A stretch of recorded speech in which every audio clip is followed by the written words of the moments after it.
What in the heck is going on over there at Dreamville?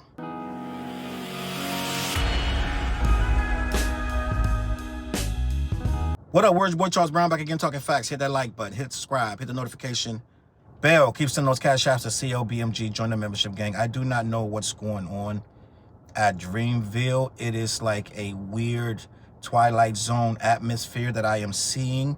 I cannot explain it. I retweeted this thing and got a bunch of Drake fans asking me what's wrong with me, because this is all actual factual information that was tweeted by Bass. Well, he didn't tweet it, he put it on Instagram. And I want to discuss why Dreamville is so obsessed with protecting Drake at all costs. I don't understand this. You got J. Cole with the Port Antonio song, which basically is meat loving and meat hugging Drake from beginning to end for some reason, and not much to say to Kendrick, who he allegedly dropped out of the battle to preserve some said so-called friendship that Kendrick has now told us all of that shit is burnt down. Ain't no friendship. So I don't know why you dropped out the battle. But here we are, for some reason, Bass, who is also signed to J. Cole's imprint, which is Dreamville Records, he has some great things to say about Drake in regards to the battle itself and the aftermath of said battle. He's confused and perplexed why this narrative persists, that Drake is unwilling to do the work and work with people, and he's not culturally acceptable and yada, yada, yada. He's basically challenging our perception and what we have decided Drake is and is not. Somehow Bass, who is signed to Dreamville, for some reason disagrees with us. He disagrees with Ebro. Ebro had a clip of an interview or what have you he was doing. Maybe it was when he was with the Clips or whatever.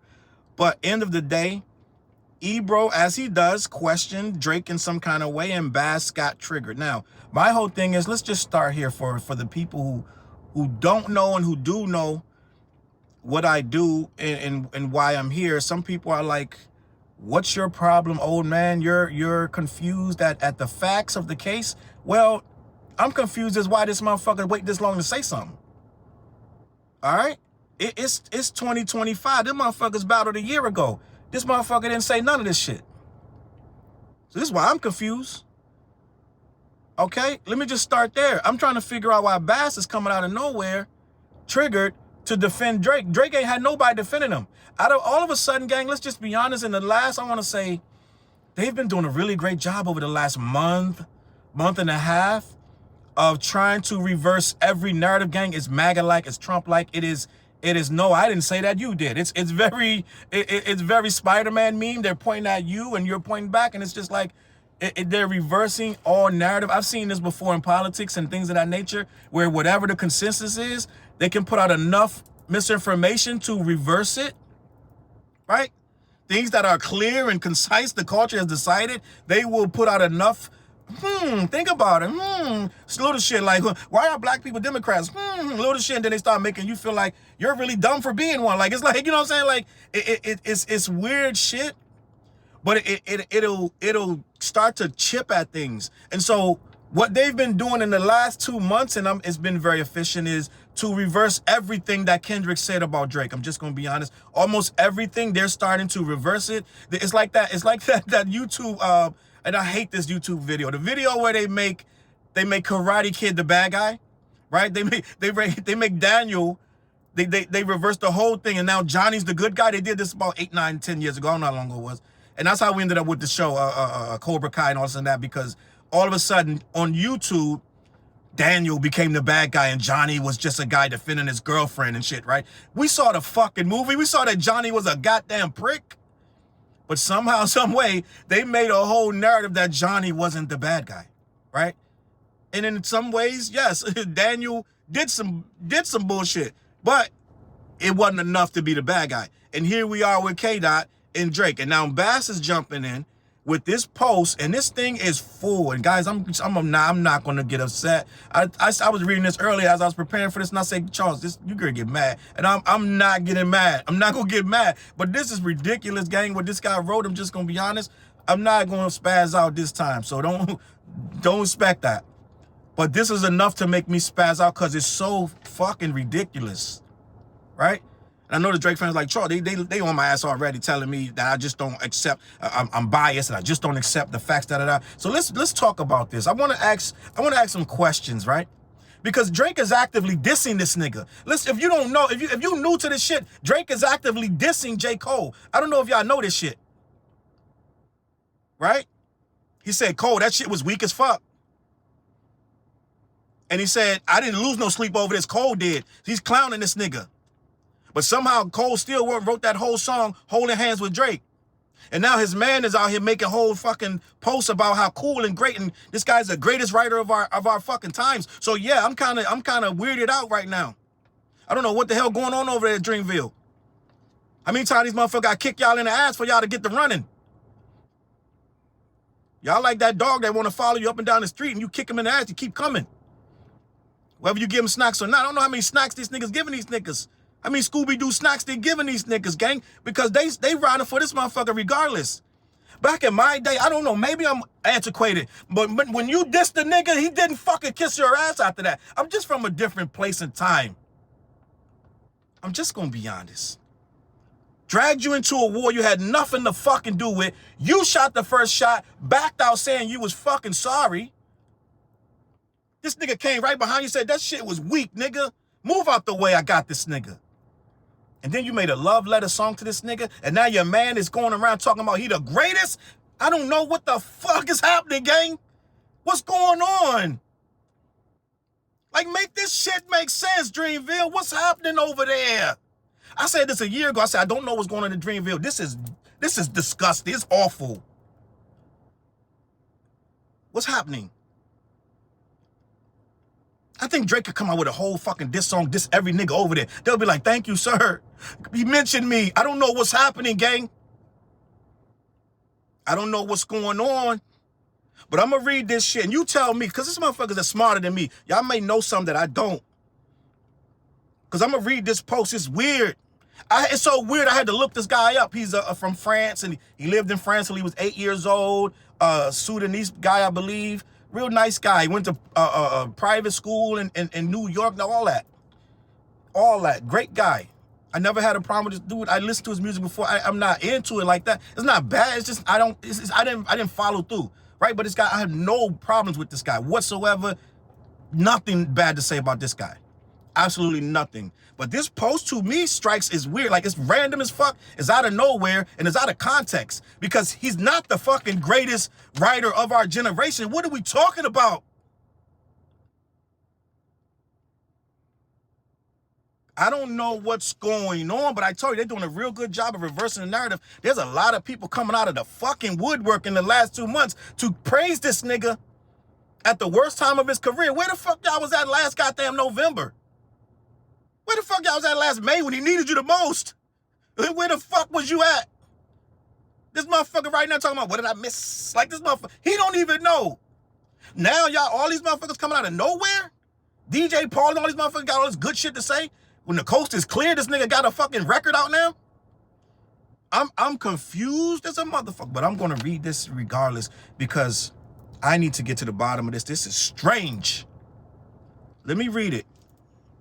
Like, maybe it was the edibles. What is it? The braids? I don't know what's going on. Let me read this, though. Bass of Dreamville. This is what he wrote on Ebro's post in regards to Drake. He goes, my 2 cents, Ebro. Drake is among the most, if not the most, inclusive artists of our culture that our culture has put forth. Is he, though? So, what some people may call inclusivity, and I know here goes that damn bias, Charles. I know what they're going to say before you say it. Some people look at the inclusivity as opportunistic behavior, in my opinion. A lot of these times, he jumped on a lot of stuff that was going to be opportunistic. Okay? I feel like if I'm that guy, I don't need to get on everything and jump and rap with anybody. They got to fuck with me, gang. And it feel like to me, I don't think Jay did anybody's shit and was all over the place trying to be on every fucking vibe. I don't think Jay-Z did that and Nas did that and Biggie did that. They were very selective of who they work with. So you may call it inclusivity. I'm calling it trying to jump on waves and ride bandwagons. That's what I look at it like. Maybe again, there I am with that bias shit. And he was so not picky with who he jumped on shit with. He ended up sour with almost all of them because they didn't have no real connection. It was all business. So they ended up with sour fucking relationships with almost these motherfuckers because he never connected with them. Birds of a feather connect. He's just doing it with anybody. He didn't know the Migos. He just jumped on the shit because it was hot. It's all selective, gang. I'm just going to be honest. This is how I see the situation. I could be dead wrong. This guy could just be kumbaya, pulling this whole shit together like a big ass Benetton ad. I could be wrong. So maybe Bass got it right on that account, but I disagree. Let me keep it moving. He pushed countless rappers to the forefront: dancehall artists, Afrobeat artists, R&B artists, reggaeton, older artists, newer artists, etc. That sound like you're throwing everything to the wall. Anything will happen. You're just trying to be in every. This is why he's the #1 stream artist in the world. He has every kind of genre. If Kendrick went out there and did a song in all these genres every year doing all these different things, he would have the same amount of streams. This is calculated. I'm gonna tap into the Afrobeats. We don't even know what he is at this point. It's all of it. You never know what if you put in a Drake album. If this new Drake album comes out and it got Afrobeats, it got R&B, it's gonna be hip hop, it's gonna be this, that, and the third. You're gonna be like, yep, sounds about right, because it's all that shit combined. It don't make no sense. I'm just gonna be honest. This is why motherfuckers say Drake has not made a classic album. Because all over the fucking place. This is why you gotta skip 3 songs to get to the song you like, because it's all over the fucking place. All right? Just gonna be honest. In my opinion, I think the only album that Drake has that, to me, where you can have cohesion and a consistent vibe from beginning to end, this is me, is Views. You can let that play and it just goes.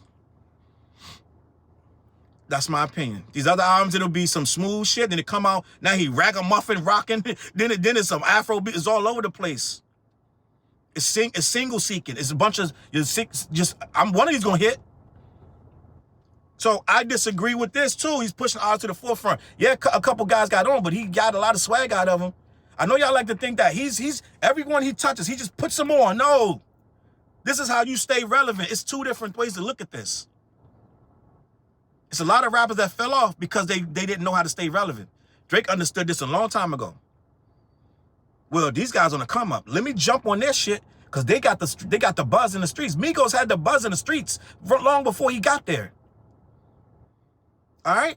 So it's not like, yeah, okay, he's a big artist. He's going to pull them up. But the streets move different than pop, gang. The streets don't stay on something forever. That shit gets cold real quick.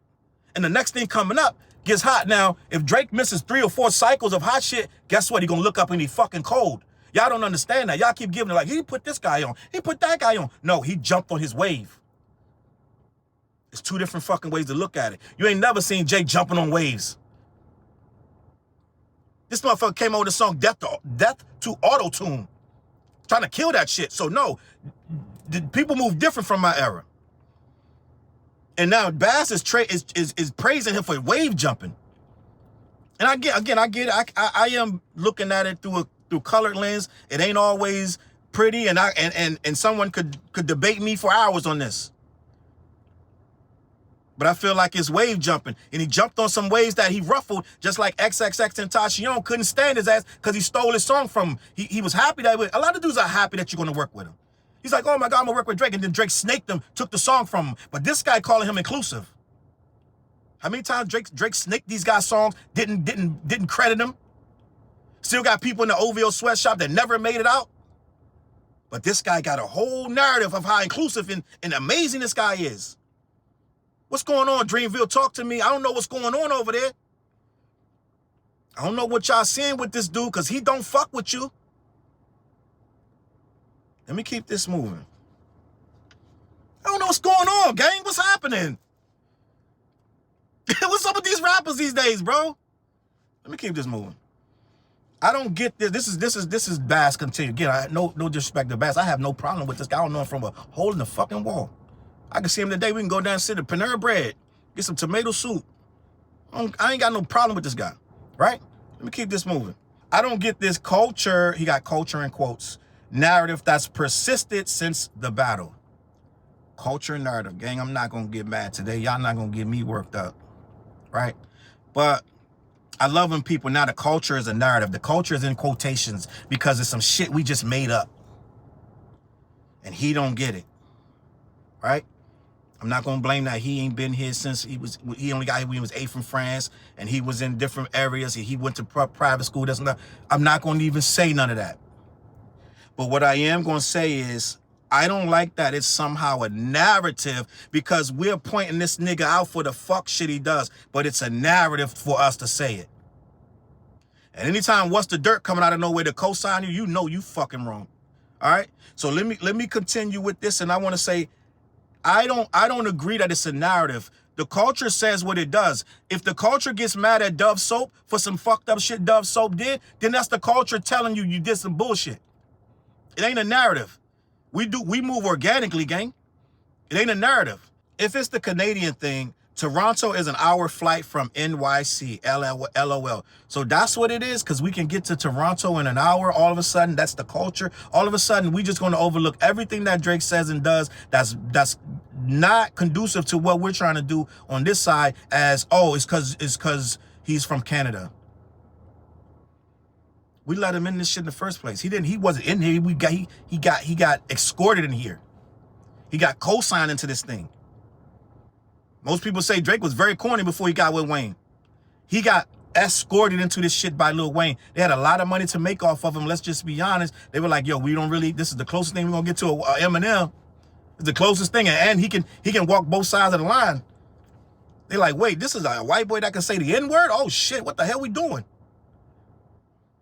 So there was a lot of money to be made to walk him in here and show him swag and put him with these rappers. It's fact, it's documented. He's got with rappers and learned how to do this, that, and the third. This dude went to rapper charm school and learned how to walk, talk, and act like we do. Because he definitely wasn't doing that. You can watch the early videos where he didn't use the N-word and he didn't like people that talk slang. It is just a fact.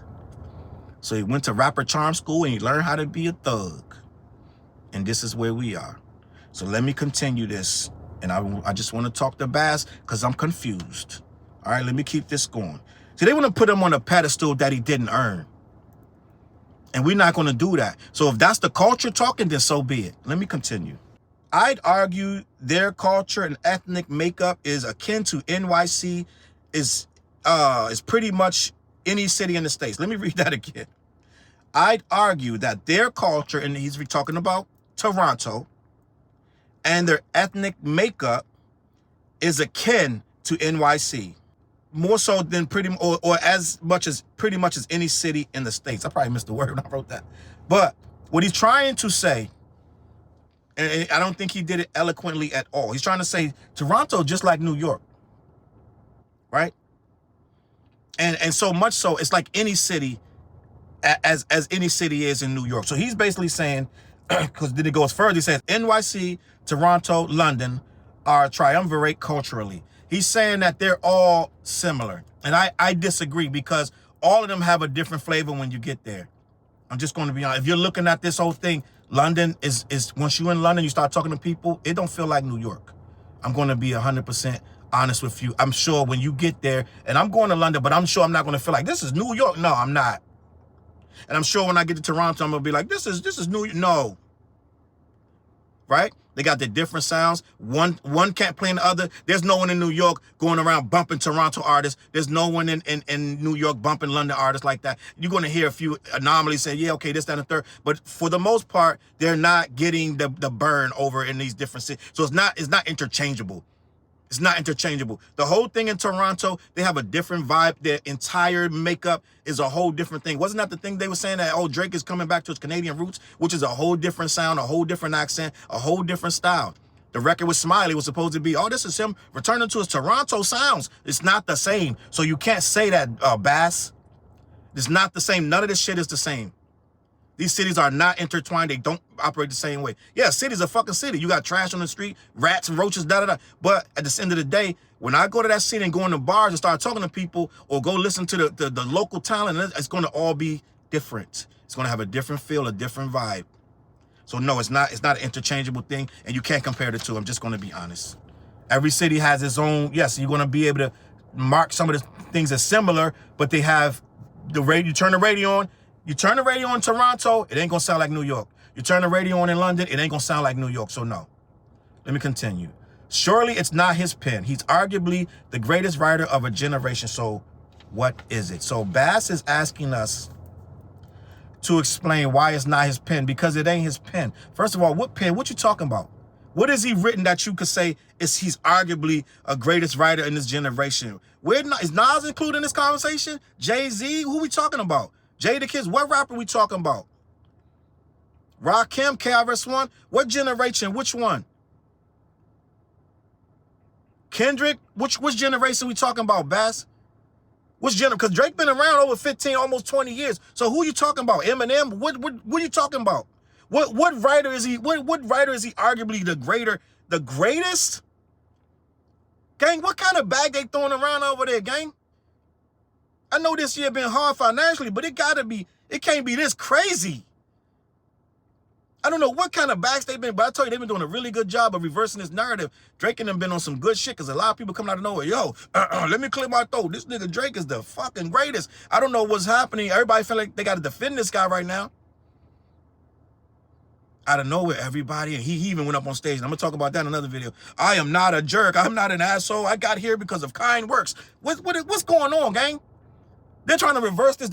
I'm telling you, picking at every narrative, and they're trying to reverse them all. That he's a jerk. He did this, that, and the third. It's like, yo, we're going to slowly. It's like just what you do when you get a PR team, gang. You get a PR team, they sit there. It's like they put everything in front of them. They make a board, and they look at everything, and they attack it all.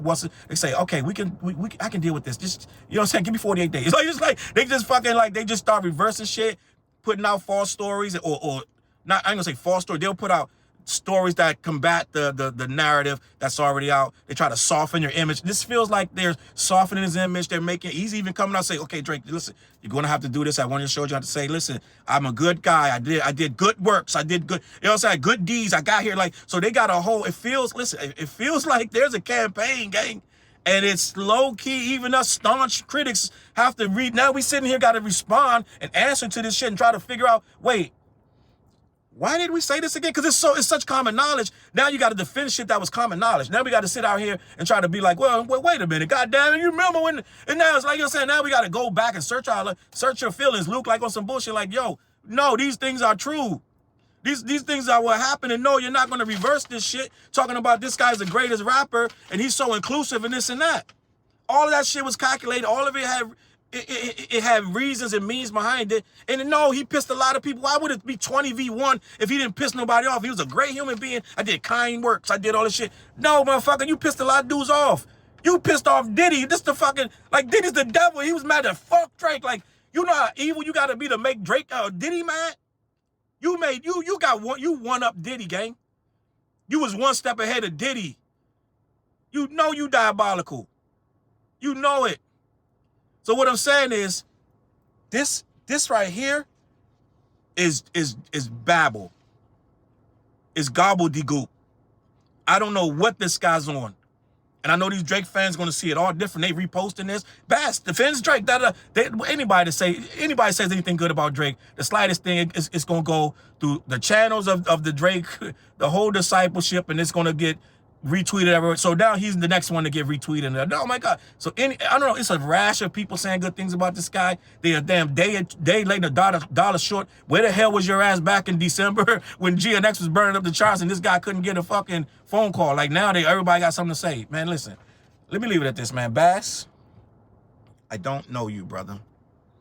And I have nothing bad to say about you, but your camp is looking crazy. Your leader went at his own show in Dreamville. I know you guys are like monks and, you know what I'm saying? Like, you know what I mean? I know you guys are like, you know what I'm saying? You're walking in white linens and you got, you know, you're barefooted and shit and you're walking on hot coals and you're taking ayahuasca and all this stuff, and I get it. But then when you come back in the real world, at least say your facts right. When you come back in the real world, have the shit right, gang. No, he's not the greatest writer of our fucking generation. Stop this shit. I'm out of here, man. The nigga don't even write his raps. What we talking about? CLBMG, man. Head on over to black-yeti.com. Let them know who sent you. They ship all over the continental U.S. Also, every week we go live on the What Show, me, TJ, and Fliz. We might discuss this. Who knows? This is goofy. Dang, this is goofy shit, man. I know y'all be like, Challz, you be getting worked up. It's just irritating because I gotta sit here and listen to this shit, man. You know what I mean, man? This is obnoxious. It's insane to me, man. I'm out of here, man. CLBMG. I'm gonna catch y'all on that flip side. Peace. Look, mission impossible to drop a few lines without dropping old times when Southern Hill was still a gold mine. When pistol grips was my shit and I sold mine. When Alias was not a show and they told mine. Elevate your mind with high quality THC infused products. BlackYeti.com. Black-Yeti.com.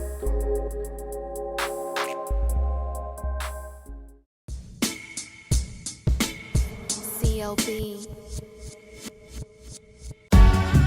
Get my coat, get my sheepskin, grab my wallet, get my pocket knife, and get that hat right there. We out. Grab my pocket knife too. Let's go. When I first came to the city, niggas didn't believe me. I just wanted to join a team and throw assist pass easily. 6 man off the bench, alley-oop pass freely. Suit up for one game and hope a scout might see me. But nah, niggas is greedy, wasn't rocking with him. Unplugged the scoreboard, put a lock on the gym. Told me to power forward, point guard at the rim. And left me with no center and a ball full of phlegm. Not knowing that I'm a dog, a Rottweiler within. With the heart of a pit bull that don't bark for pretend. My bites cut deep, break the bone and the skin. With the level of hustlenomics you do not comprehend. So first I took a block down on the west side end. And then secured a spot with some goons and some kin. And then sent out some flyers, let the games begin. And in 6 months time, the city like that's him. Oh yeah.